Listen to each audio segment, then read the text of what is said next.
The story opens with a body in the water. The crown prince is found dead in the palace pond, and nobody can explain how it happened. The queen dowager goes straight to the king with a warning. His son was not taken by accident or illness. He was killed by a vengeful spirit. The king refuses to hear it. He does not believe spirits exist, and he says so to her face. But the queen dowager reminds him of 30 years ago, when crown prince after crown prince died in ways nobody could account for. She does not want that nightmare starting again. The king holds his position. The first two died of sickness, and this third one most likely took his own life under the weight of everything expected of him. So while the king arranges a funeral, Churi, the queen dowager, arranges something else. She brings a shaman into the palace to perform a ritual against the pond spirit, the thing she believes has been hunting the royal line for decades.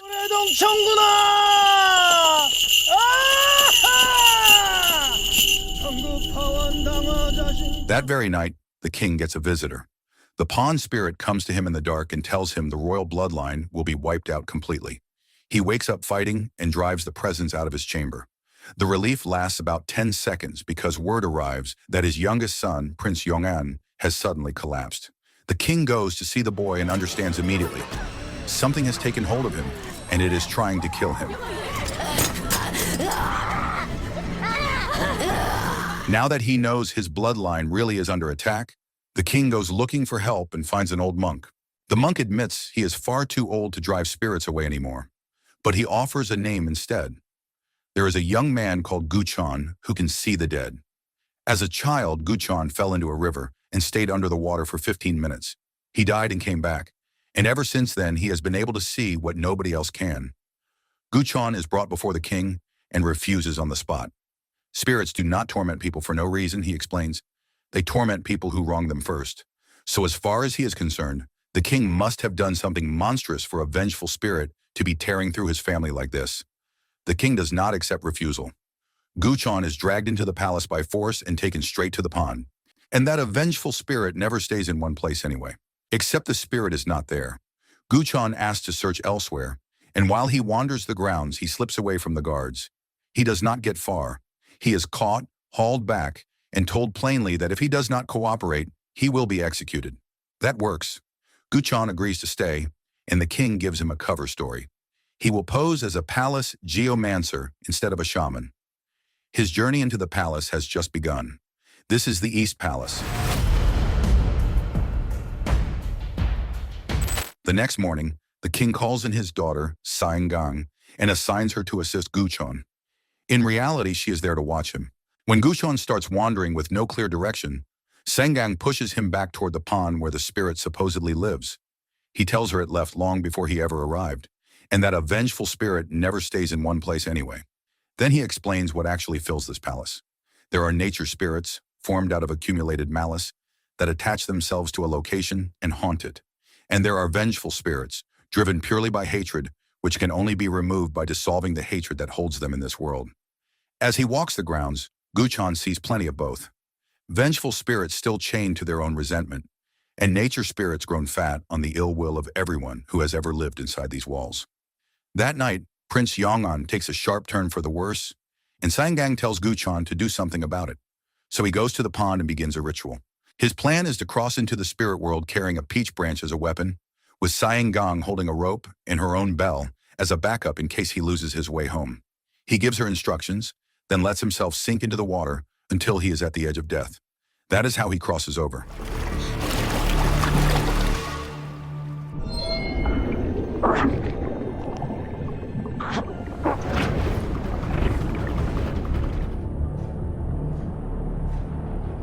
On the other side, the palace is a nightmare. Centuries of malice have pooled here and never drained away. Gu-chon walks through it without flinching. Back in the world of the living, Sang-gang can hear the bell moving through the dark, and she follows the sound. Meanwhile, the shaman is performing his own exorcism over the sick prince, and the boy only gets worse. The pond spirit closes in to finish him, and Gu-chon arrives just in time to put himself in the way.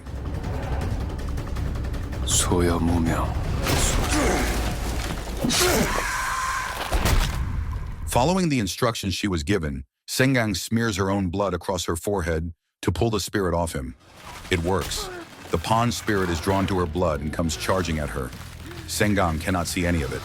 All she feels is a violent rush of wind coming straight at her face. Gu-chon stabs the spirit just before it reaches her, but he does not know who the spirit is, and without a name and a history, he cannot banish it. Worse, it recovers almost instantly because the depth of its hatred is feeding it enormous strength. Sengang realizes Gu-chon is there when the peach branch suddenly appears out of nowhere in front of her. The fight goes badly. Cornered, Gu-chon retreats to his own room and strikes a bargain with the malevolent nature spirit nesting there. He offers half of his yang energy in exchange for its power. The nature spirit accepts and starts devouring the pond spirit whole. But the pond spirit keeps struggling, tears itself loose, and escapes into the dark. 이대로면 이놈의 혼이 사멸한다. With its meal gone, the nature spirit turns on Gu-chon and starts draining him instead. It has no intention of stopping, and if it finishes, he dies over there. Sengang senses that something has gone wrong and hauls on the rope, dragging him back into the living world.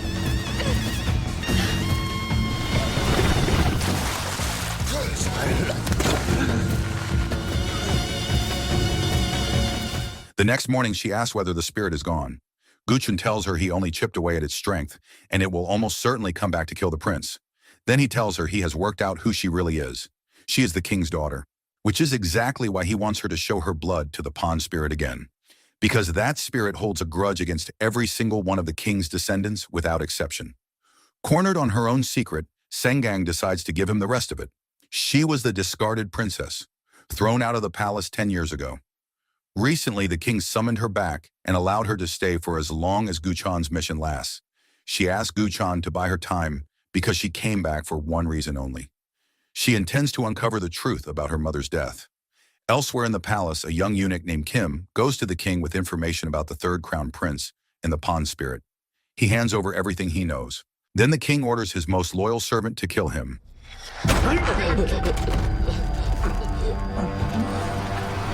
Sengang takes Gu-chon to the salt storehouse, and there she gives up her last secret. She can hear spirits.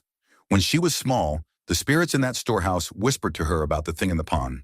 She is convinced that if they can get the truth out of those spirits, they will finally learn who the pond spirit actually is. But instead of spirits, Gu-chon finds something else entirely. A small, round creature called a gomoksali. He explains that these things do not haunt places. They latch onto people and feed on their yang energy. So he tells Sengang they need to get out before it decides to attach itself to one of them. 망했다. 빨리. 봐야 하지 않습니까? At the same time, the king's cousin, Prince Iksang, visits the Queen Dowager to talk about what happens if Prince Yongan dies and the royal line ends with him. If it comes to that, the Queen Dowager plans to install Prince Iksang's son as the new crown prince. Right at that moment, Gu-chon and Sengang arrive at her residence, and Lady Zhang, the Dowager's devoted attendant, turns them away at the door. But standing there, Gu-chon senses something rooted deep inside that house, a nature spirit that might be every bit as dangerous as the one in the pond. On the way out, Sengang passes her grandmother and deliberately avoids her. Afterwards, she explains the shape of this family to Gu-chon. The king is the son of a concubine who had once been nothing more than a palace maid. When all the other princes died mysteriously and only her father survived, the Queen Dowager reluctantly made him crown prince to keep the line alive. She has never forgiven him for it. To this day, she despises him and fights him at every turn because he carries common blood. And somewhere else in the palace, the truth about the shaman comes out. He is Prince Iksang's man, planted to open the way for the pond spirit to kill Prince Yongan. He reports that on the night of his ritual, someone cornered the spirit and ruined everything, and for now the pond spirit has been driven out of the prince's quarters. The next morning, Gu-chon wakes up to find the gomoksali stuck to him. He is still trying to shake it off when Sengang arrives with news. The spirits from the salt storehouse are now haunting the Queen Dowager's residence. They hurry back to the storehouse, and Sengang asks the spirits there to tell her what they want. 들려주시오. 무슨 말이 하고 싶은지 내가 맡겨주십시오.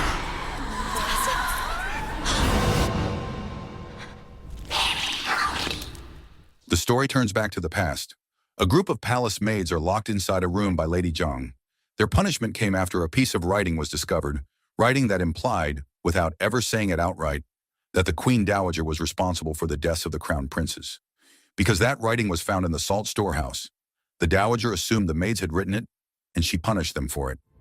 Then one night the storehouse burned, and every woman locked inside died in the fire. Afterward, the dowager ordered Lady Young to gather what was left of their bones and ashes into a jar and seal it with a protective spell.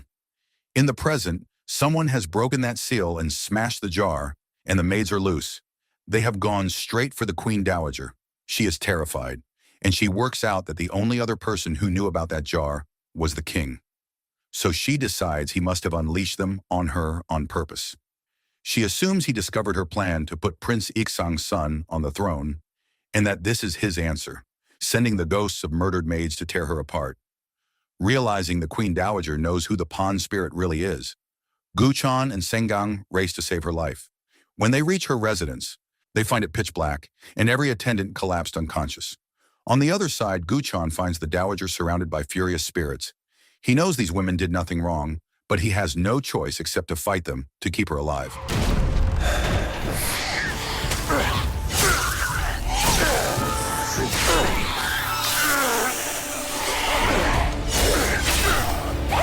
He is overwhelmed almost immediately because they regenerate faster than he can cut them down. Sengang is ready for that.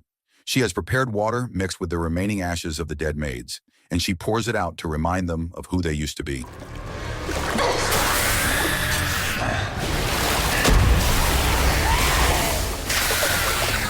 Gu-chon is betting that remembering themselves will soften their hatred and weaken them. These women are vengeful spirits, but they are also innocent, and they deserve to rest. The bet pays off. One by one, they let go of their grudge and fade out of the spirit world.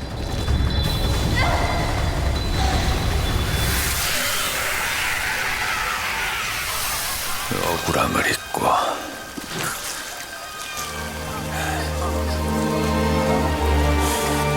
Inside the house, Sengang finds the Queen Dowager possessed by one of them, and through the dowager's mouth, the maid names the old woman's greatest sin.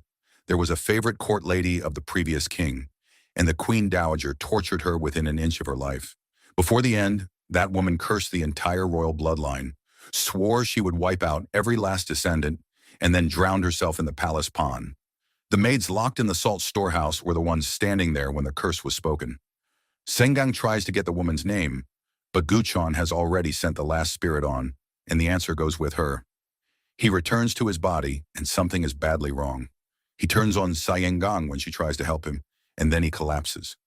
The next day, Sengang reports to her father on the progress of the mission, and while she is there, she asks about the old king's favorite court lady who cursed the bloodline 30 years ago. The king does not answer. He gets irritated instead and orders her to keep that woman's name from everyone, including Gu-chon.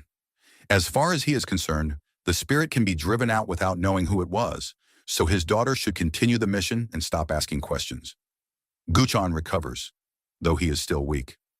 When Sengang asks why he attacked her, he explains that every trip to the spirit world drains an enormous amount of his yang energy, and sometimes he comes back still behaving like one of the dead. He has shared his secret, so she shares hers. Years ago, her mother was punished by the Queen Dowager and accused of practicing shamanism in the salt storehouse. Her mother denied it, but the Dowager had already made up her mind. Watching her mother tortured, young Sengang ran to her father and begged him to save her. Instead, he told her they would both be exiled from the palace, and that exile was the only way either of them would survive. But Sengang knew the truth. The accusation belonged to her, not her mother, because she had once admitted she could hear spirits. Her father, terrified that anyone would learn his daughter had that power, flew into a rage and ordered her to hide it from everyone for the rest of her life. So mother and daughter were driven out and sent to live in a remote village. Sengang thought that would be the end of it, until the night she found her mother dead, poisoned by someone. That is why, when the king finally called her back, she took the chance. She wants the truth about her mother's death, and she needs Gu-chon's help to get it. He had not expected her life to be that brutal, though he is not really surprised. That is what it costs to live inside these walls. Together, they work out a way to get the name out of Lady Jiang. Using the gomuksali to conjure an atmosphere of pure dread, complete with apparitions, they frighten her into talking. 자신을 죽게 만들 원흉을 찾아.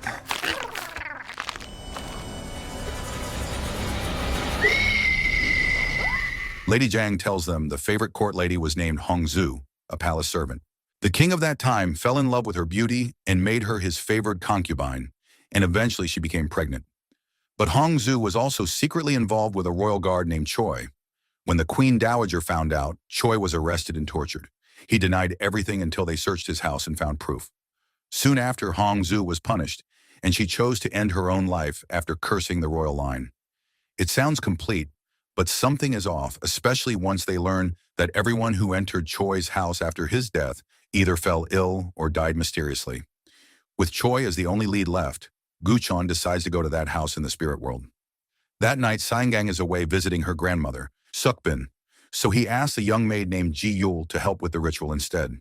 Ji-yul is to carry a jar of charmed water close to Choi's house, while Gu-chon drowns himself in a large vat to cross over. At the same time, the jujube tree in Sukbin's courtyard is struck by lightning and catches fire. Everyone reads it as a bad omen, but Sengang remembers something Gu-chon told her. A jujube branch struck by lightning repels evil far more effectively than a peach branch ever could. She is right to remember it because Gu-chon is losing. Choi turns out to be a formidable fighter, and Gu-chon is outmatched fast.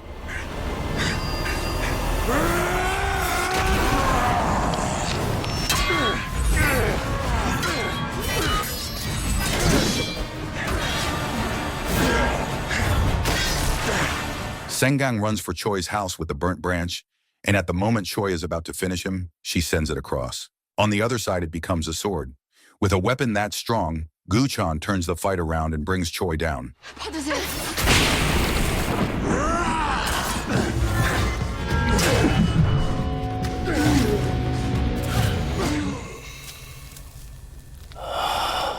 Beaten, Choi finally confesses. Hongzhu never betrayed anyone with him. He framed her on the Queen Dowager's orders after being told his entire family would be slaughtered if he refused. Guilt kept him here ever since, because he swore to protect the only thing of hers left, a set of baby clothes she stitched herself.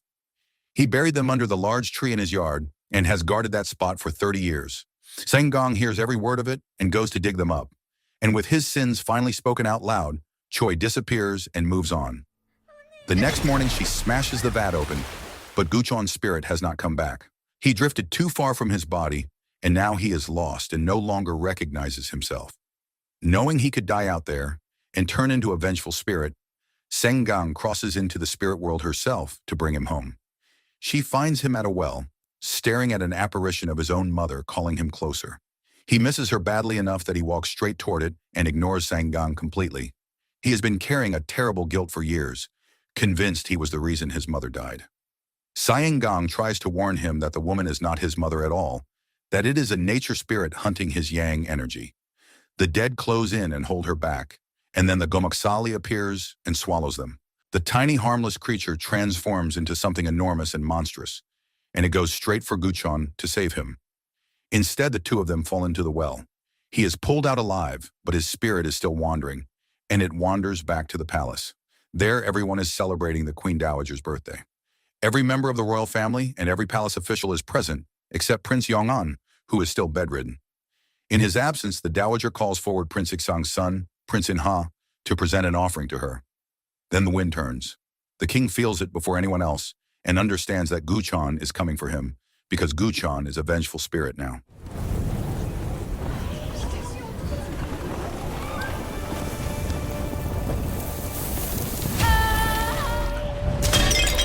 이곳은 뭔가가 왔다.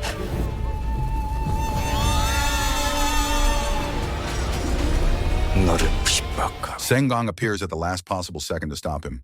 In the struggle, her bell falls, and on the other side of that boundary, the king hears it ring and picks it up off the ground. Sengang keeps telling him he has not fully turned, that he is being driven by the nature spirit's power. He will not listen, so she wraps her arms around him and pours her own yang energy into him. It works. He comes back to himself, returns to the living world, and races to the pond to pull her out of the water. Prince In-ha collapses right after, knocked unconscious by the pressure of the force that just passed through the celebration. The king cannot resist reminding the Queen Dowager how confident she had been about putting this boy forward to replace his own son. Back at the pond, Gu-chon is not grateful. He is furious that Sengang risked her life for him, and he tells her he cannot go through that again, not after his mother. She apologizes, and then she collapses. While she is unconscious, she dreams of the day they were driven out of the palace. In that memory, her mother keeps repeating that there is no vengeful spirit in the palace. Then her mother looks straight at her and says the vengeful spirit is her father. Sengang wakes up. Ji-yul tells her she has been out for 3 days and that Gu-chon has not left her side once. Once she is back on her feet, they get ready to continue. But Sengang suddenly feels a sharp pain in her back, and she tells Gu-chon what happened. On her way out of the spirit world, the pawn spirit ambushed her. It cut her back open and drained her yang energy, and Gu-chon pulled her out just in time. Hearing that, he goes still, because it means the spirit has its full strength back, and they are running out of time to save Prince Yong'an. That night, they set up the exorcism, this time using the baby clothes Hongzhu sewed herself. The spirit comes. It drifts toward the boat where Gu-chon has laid out the bait. Believing it to be her unborn child, Hongzhu reaches for it, and in that instant, Sayengang looses an arrow at her. The point is to soften the hatred and weaken her enough for Gu-chon to finish it. But Hongzhu is far stronger than either of them expected. The fight is brutal, and it ends with both of them going into the water. Soon after, the king goes to Prince Yong'an and finds him awake and completely recovered. The spirit is gone. The next morning, Sayengang reports their success, and her father thanks her for saving her brother's life. Then he hands her back the little bell. It turns out he gave it to her himself when she was small and frightened by the voices she kept hearing in the palace. Gu-chon should feel finished, but something does not sit right. That spirit killed 7 crown princes and cursed the bloodline for 30 years, and yet it went down almost easily. He expected to gamble his life against it. Instead, it broke. So he starts wondering whether the crown princes were killed by the pawn spirit at all, or whether there is another mystery nobody has touched. That night, Sengang visits the Queen Dowager with a birthday offering. The Dowager makes no effort to hide her contempt, since she is the one who had Sengang and her mother thrown out. Sengang wastes no time. She says she knows what happened to the favorite court lady and to the innocent maids in the salt storehouse. Then she openly accuses the Dowager of framing her mother and arranging her murder. The Dowager denies all of it and calls her mad for daring to say it. Sengang stays perfectly calm and asks her to open her birthday gift, a box of candied sweets. She explains that these are the same sweets her mother received just before she died, and she believes the Dowager sent them. That sets the old woman off completely. She insists she had nothing to do with the death of Sengang's mother or with the death of the favorite court lady. So Sengang produces Hongzhu's baby clothes and lays out the entire conspiracy, the plan to sever the royal line from its common blood.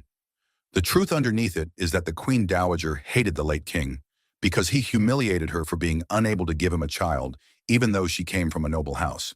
She could not stand a servant girl bearing his son, especially one who had once been a slave of her own family. Her hatred has grown so heavy that the snake spirit living in her residence begins coiling around her, trying to force its way in. And in that moment, she finally admits it. She framed the favorite court lady, and she did it to cut the royal bloodline off from the commonborn. Sengang tells her she will report every word of it to the king and see her punished.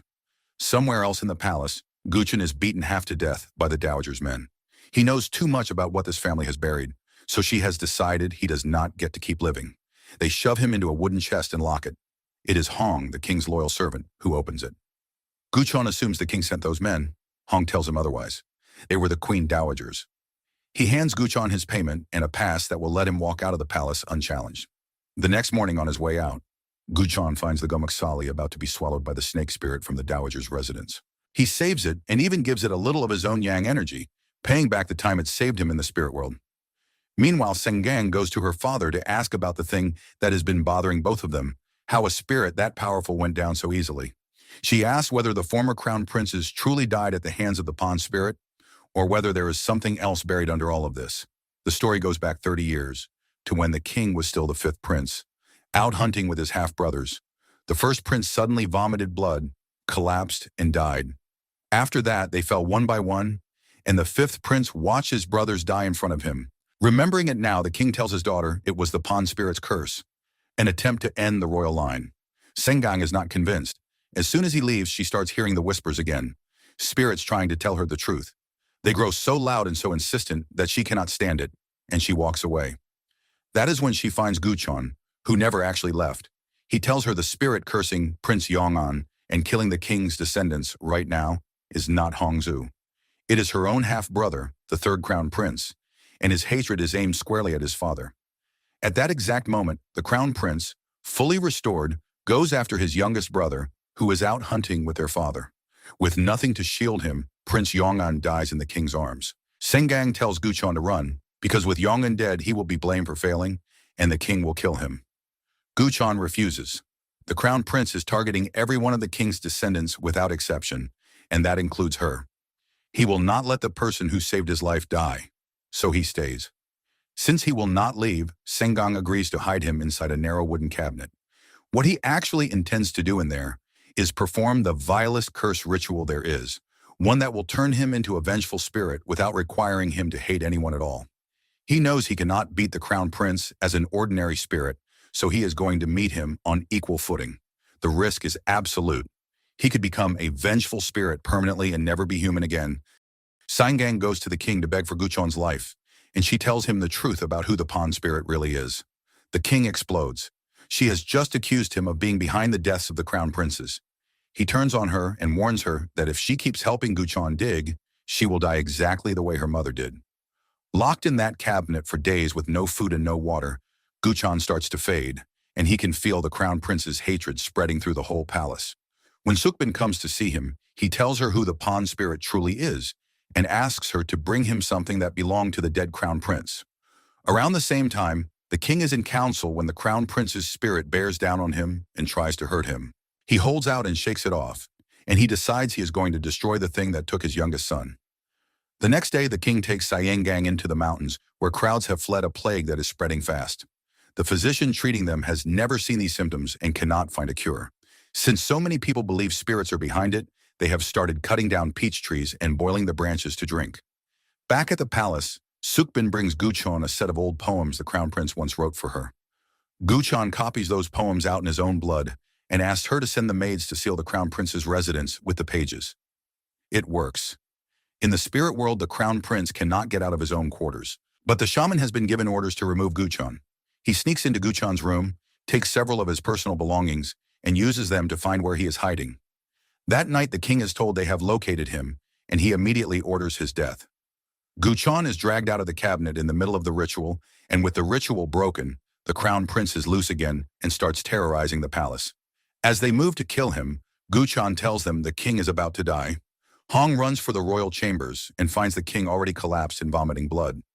Realizing Gu-chon is the only person who can save him, Hong brings Sengang to him so they can start the exorcism. Gu-chon tells them to retrieve the crown prince's body from his grave and disguise it with an animal carcass, so the spirit does not catch on to what they are doing. Then he crosses over to confront him directly. While they fight, Sengang binds the corpse with a prepared blood rope, which pins the crown prince's power on the other side. She is also told to seal his residence with that same rope and to open the door for no one until it is over. For a moment, they have him weakened.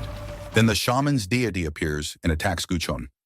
The shaman has been running his own ritual on Prince Ixang's orders, using the crown prince's grudge as a weapon to kill the king. The fight is vicious, and although Gu-chon lands hit after hit, nothing sticks because the deity keeps getting back up.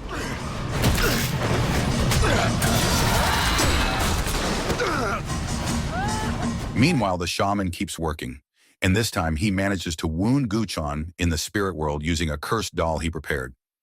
Just as the deity moves in for the kill, the Gomuksali arrives and devours it completely.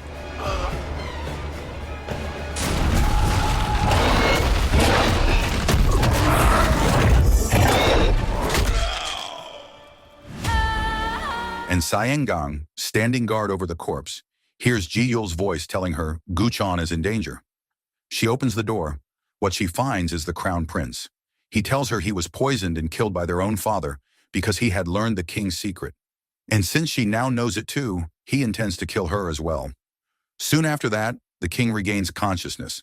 His first order is to burn the plague village with everyone still inside it, so the disease cannot spread to regions that are still clean. The officials are horrified. Their king has just ordered a massacre. Toward morning, Gu-chon claws his way back to the living world, so weak he can barely stand and almost completely blind. When he reaches the crown prince's residence, Ji-yul is unconscious, and both Sengang and the corpse are gone. The recovered king gives him 10 days to drive out the crown prince's spirit and save his life. Gu-chon finds Sengang collapsed outside.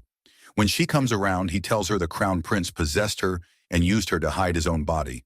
He also tells her he can no longer see spirits because his eyes were injured over there. He wants to hunt for the corpse. Sengang says it is pointless.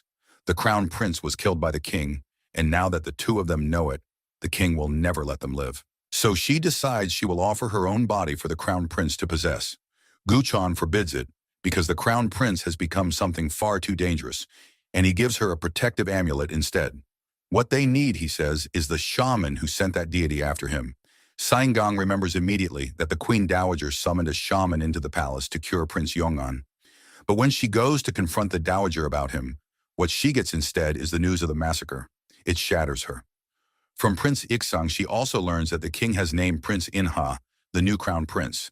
With the king's life still hanging by a thread, Gu-chon and Sengang start warding the palace with talismans so the crown prince cannot reach him without a body. Which is exactly why Gu-chon tells her to stay alert, because the spirit will try to use her to do it. He tells her that if things get worse, she should go to the person she trusts most in the world. Right then, they cross paths with Sukbin, and Gu-chon understands at once that her grandmother is that person. The shaman, meanwhile, is in ruins after losing his deity. For revenge, he burns every personal belonging of Gu-chon's that he took, and Gu-chon loses his sight completely. And then something unexpected happens. The crown prince goes to the shaman himself and offers to become his new deity, on the condition that the shaman follows his orders. The shaman agrees without hesitating, because he wants Gu-chon dead. On the other side of the palace, Lady Yang finds Prince Inha dying after eating candied sweets left in his study. She recognizes them as the same sweets Sengang gave the queen dowager, and she goes straight to Sengang with the news. Sengang is stunned, and then she simply walks away. When she comes back to herself, she is standing in Sukbin's residence, and her grandmother is alarmed that she appeared out of nowhere. Sengang tells her about Prince Inha, and she says the king is the one behind the deaths of the crown princes. She thinks she finally sees the whole shape of it. Her father poisoned them with candied sweets and let spirits take the blame. She watched her own mother die after eating those sweets, and now Prince Inha is dying after eating the same thing. She is ready to expose everything. And that is when she hears her mother's spirit warning her to get away from Sukbin. The truth is not the queen dowager, and it is not the pawn spirit. It is Sukbin, and the deaths go far beyond the ones Sengang knew about. Every spirit holding a grudge against Sukbin is circling that house, but she has sealed her room with protective spells and they cannot get in. The rest comes out fast. The warning written in the salt storehouse, the one that got the maids blamed and burned alive, was written by Sengang's own mother on Sukbin's orders. Sukbin also killed the physician who examined the crown princes because he was the only witness who knew she had poisoned all of them. She was willing to poison her own granddaughter to stop Sengang from exposing her. After Hongzhu died, cursing the royal bloodline, Sukbin used that curse as cover to kill the king's sons one at a time and blame it all on a vengeful ghost. And the fifth prince, Sengang's father, knew about it from the very beginning. He took part in it. Even the fire that killed the maids was Sukbin's doing, because power had blinded her completely. She wanted her son on the throne so badly that she murdered anyone in the way. Sengang cannot process it. The grandmother she thought of as gentle was capable of all of it. Feeling the poison starting to work through her body, Sengang tears off the amulet Gu-chon gave her and lets the crown prince in. She comes back up on her feet immediately and vomits out every trace of the poison. Then she destroys the protective ward on Sukbin's room and deliberately lets in every spirit waiting outside for her. By the time Gu-chon arrives, it is over. Sengang is nowhere, and Sukbin is barely alive, her soul held down by the spirits she made. Understanding that Sengang let herself be possessed, Gu-chon starts a ritual to save her with Ji-yul's help. Since he can no longer see spirits, he goes after the nature spirit he once made a bargain with, intending to take its eyes. The moment it takes the bait Ji-yul set out, he cuts its throat and takes both of its eyes for himself. But using a spirit's eyes carries a price. It threatens his life, and it guarantees he will become a vengeful spirit for eternity, with no path to heaven ever again. Meanwhile, Sengang walks toward the king's residence with the crown prince riding inside her. Wearing his sister's body, he passes through the wards without any trouble and prepares to kill his father. With his new eyes, Gu-chon sees far more clearly than he ever did before. He can even see the ancient ancestral spirits, things over 1,000 years old still lingering in the palace. Then the spirit of Sengang's mother appears and begs him to save her daughter. He offers to send her on to the afterlife, but the nature spirit he cut down rises again and seizes her. Once he promises to save her daughter, Sengang's mother lets it swallow her soul. Gu-chon reaches the royal chambers and works on getting through to Syengang. He tells her the truth about her parents, that they genuinely loved each other, even though both of them were used as pieces in Sukbin's scheme. He asks her not to hate them too much. That reaches her. She comes back to herself and cuts her own body to break the possession. In the same moment, Gu-chon strikes at the crown prince, and both of them make it back alive. Afterward, he tells her everything, and he apologizes for failing to save her mother's spirit.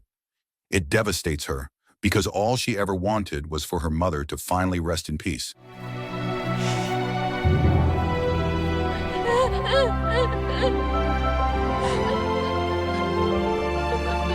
Around then, the Queen Dowager summons the palace officials, Syengang included, to prove what she has suspected all along. She has been investigating the deaths from 30 years ago, and she believes the king orchestrated all of it. She presents Prince In-ha, dying after eating poisoned sweets, and accuses the king of poisoning him. The king is completely calm. He eats the sweets himself in front of everyone to prove there is nothing wrong with them.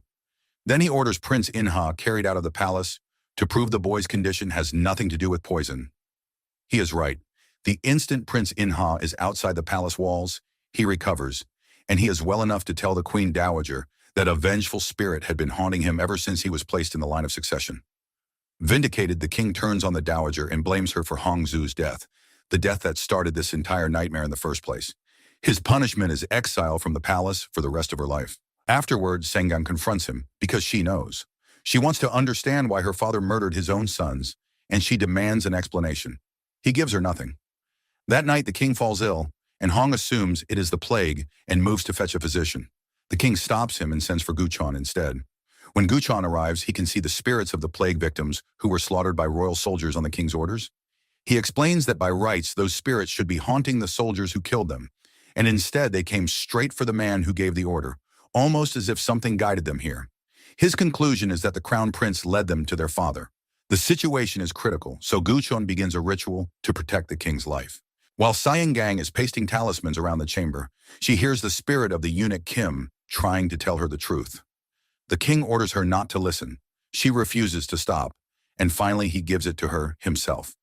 The crown prince could hear spirits exactly like Syengang, and they both inherited it from their father. After learning the truth from the maids in the salt storehouse, the crown prince used it as a blueprint. He killed his brothers the same way Sukbin had killed hers. He was hungry for the throne and would do anything to reach it, and eventually the king discovered what he had done. One night the king confronted him privately in his chambers and told him he knew. Realizing his son would become a monstrous king who would stop at nothing, he killed him with his own hands. The crown prince, who believed the throne was his by right, cursed his father's bloodline as he died, and he has been haunting the palace ever since as the spirit in the pond. Denied the crown, he decided to end every branch of the royal line, kill the king himself, and throw the entire country into chaos. As soon as the truth is spoken out loud, the king's condition collapses, because the crown prince has begun the last stage of his plan to take the palace from the other side. With the shaman's help, the crown prince receives the spirits of the plague dead as offerings and consumes them one by one. It multiplies his power enormously, and the king is pushed to the edge of death. Gu-chon realizes how bad this has become and rushes back to warn Syengang. The crown prince is gathering that many spirits because he intends to bring down a catastrophe large enough to level the palace. He will not allow anyone to sit on a throne he considers his, and he even attacks the Queen Dowager when she tries to take the seat. After that, people start dropping dead across the palace, officials, maids, and royal soldiers alike. The palace tips into chaos, and every new death feeds more hatred into the place. Knowing it is now impossible to destroy the crown prince after everything he has absorbed, Gu-chon decides to seal him instead, and he asks Syengang to perform a ritual to calm the plague victims and drain his power. On the way to the ritual site, Gu-chon tells her a little about his past. He explains how his mother died, and he tells her where the river is. They stop for a moment in a bamboo grove, and the nature spirit haunting it warns Gu-chon that he is going to die, because he was never meant to be alive in the first place. Only Syengang hears it, even though Gu-chon can see the thing. So she drugs him and she takes his place because she cares about him and refuses to let him give up his life to save her family. The ritual begins just as the crown prince arrives at the palace to kill the king. Before he can reach the throne, Syengang blocks his path and tries to talk her brother out of it. She tells him she can hear spirits too. He does not care, and he tries to kill her. She moves first and takes his head off, sealing it inside a wooden box. But the shaman pulls the rope at the same moment and undoes everything she just did. The crown prince is whole again, and this time he runs his sister through.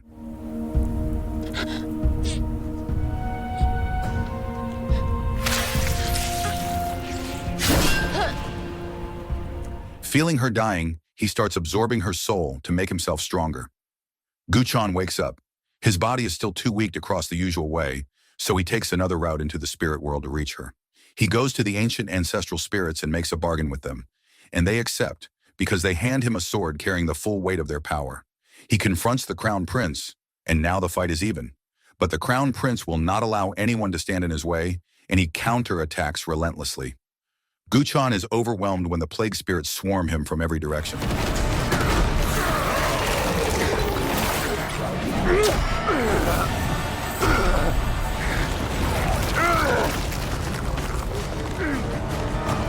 And then the king drops to his knees and confesses his sins, honestly and completely.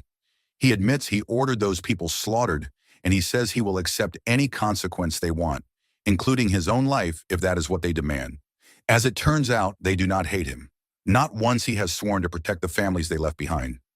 With that confession, the spirits begin pulling free of the crown prince one after another and moving on in peace, and his strength drains away with them. The fight resumes, and without his stolen power, the crown prince is brought down easily.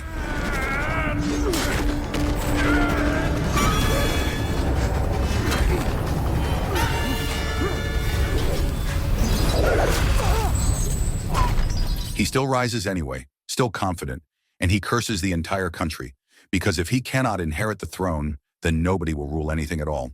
He is certain Gu-chon will not destroy his spirit, since doing it would turn Gu-chon into a vengeful spirit himself.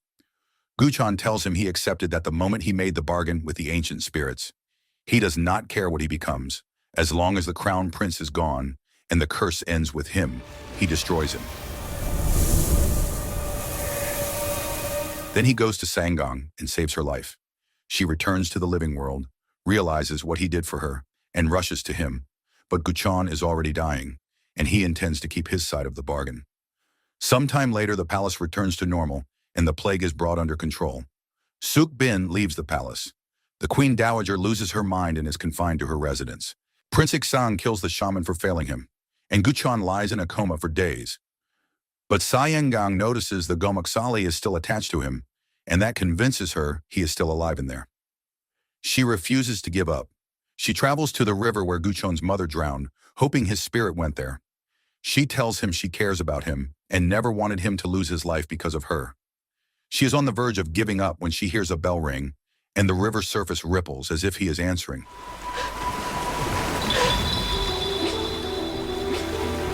She hurries back to the palace and finds him awake, and she holds on to him, relieved beyond words that he came back. Once he recovers, Gu-chon is called before the king, who reminds him one more time to stay silent about everything he saw and everything this family buried. Gu-chon has a warning of his own. The spirits of the former kings, and of every prince who died before them, will haunt whoever sits on that throne forever. Then he is allowed to walk out of the palace in peace. Sayengang chooses to leave with him, because she wants to repay the man who saved her life. And the Gomuksali follows him too, wherever he goes. Gu-chon walks away from the palace lighter than he has been in a long time. What he does not realize is that the bargain he made with the ancient ancestral spirits has no end date. That chain is still attached to him, and one day it will pull him back to the East Palace. So the moral of the story is never trust a royal family, where literally everyone is plotting murder, summoning ghosts, poisoning relatives, or saying, "I can explain."